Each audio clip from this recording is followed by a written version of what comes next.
കാർഷിക വാർത്തകൾ.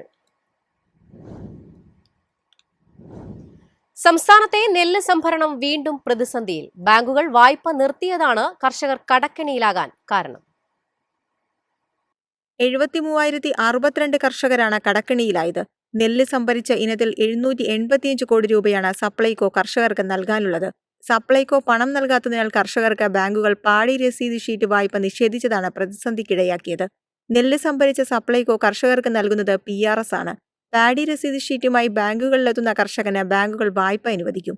ഈ സീസണിൽ SBI, കാനറ ബാങ്കുകളുടെ കൺസോർഷ്യവുമായാണ് സപ്ലൈകോ കരാർ ഒപ്പുവെച്ചത്. പരമാവധി 450 കോടി രൂപ PRS വായ്പയായി നൽകാനായിരുന്നു കരാർ.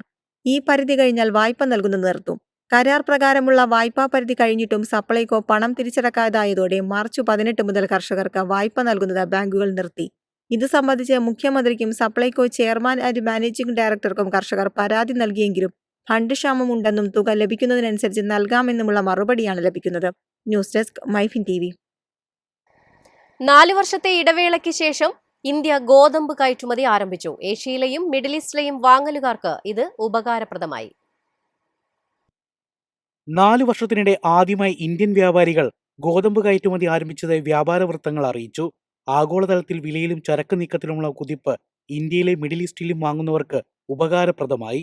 ഉപഭോക്തൃ ഉൽപ്പന്ന കമ്പനിയായ ITC യുണൈറ്റഡ് അറബ് എമിറേറ്റ്സിലേക്കുള്ള കയറ്റുമതിക്കായി കാൻഡലയിലെ പടിഞ്ഞാറൻ തുറമുഖത്ത് 22,000 മെട്രിക് ടൺ ഗോതമ്പ് കയറ്റാൻ തുടങ്ങിയിട്ടുണ്ടെന്ന് വ്യാപാരികൾ പറഞ്ഞു.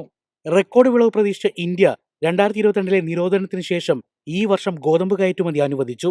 അതിശക്തമായ ചൂട് വിളവ് ചുരുങ്ങുകയും സ്റ്റോക്ക് കുറയ്ക്കുകയും ചെയ്തതിനെ തുടർന്ന് 2023 2024 ഗോതമ്പ് കയറ്റുമതി നീട്ടിവെച്ചു. ഇത് റെക്കോർഡ് ആഭ്യന്തര വിലകളിലേക്ക് നയിച്ചു. 2017 ശേഷം ആദ്യമായി ഇറക്കുമതിയിലേക്ക് തിരിയേണ്ടി വരുമെന്ന ഊഹാപോഹങ്ങൾക്ക് ഇത് ആക്കം കൂട്ടി.